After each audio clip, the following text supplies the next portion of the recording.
हाय नमस्कार, मी सुप्रिया. सोनचाफा मराठमोळी चव या आपल्या चॅनलमध्ये तुम्हा सर्वांचं मनापासून स्वागत आहे. आपण या आधीच्या बऱ्याच व्हिडिओमध्ये सरबताच्या रेसिपी पाहिलेल्या आहेत.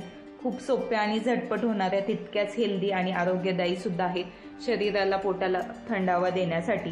त्याचप्रमाणे आज आपण गुळाचं सरबत बनवणार आहोत. त्यासाठी मी एक ग्राइंडिंग जार घेतलेला आहे. त्यामध्ये थोडेसे आईस क्यूब टाकून घेऊयात. बर्फाचे तुकडे टाकल्याच्या नंतर थोडासा पुदिना टाकून घ्यायचा आहे आणि जितका पुदिना आहे तितक्याच प्रमाणात आपल्याला गुळ घ्यायचा आहे. आता मी एक मोठा आणि एक छोटा तुकडा घेतलेला आहे. यामध्ये सेंदव मीठ घेऊयात पाव चमचा आणि अर्ध्या लिंबाचा रस. आता हे सरबत जे आहे ते एक स्टीलचा आपला रेग्युलर ग्लास असतो ना तेवढं भरून होणार आहे आणि तेवढं मी पाणी टाकून घेतलेलं आहे. आता छान हे वाटून घेऊयात आणि वाटून झाल्याच्या नंतर हे गाळून घ्यायचं आहे. यामध्ये तुम्हाला हवं तर तुम्ही जिरेपूड देखील टाकू शकता आणि मस्तपैकी आपलं हे सरबत बनवून तयार आहे. गुळाचं आहे त्यामुळे हेल्दी आहे, बनवायला सोपं देखील आहे.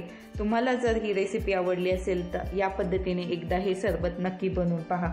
रेसिपी आवडल्यास कमेंट करून जरूर कळवा. व्हिडिओ आवडला असेल तर लाईक करा, शेअर करा आणि चॅनलला सबस्क्राईब करायला विसरू नका. यावर थोडंसं सेंदव मीठ भुरभुरून घ्यायचं आणि आपलं या ठिकाणी गुळाचं सरबत बनवून तयार आहे. सेम आपण ज्याप्रमाणे उसाचा रस पितो तशीच याची सुद्धा टेस्ट लागते.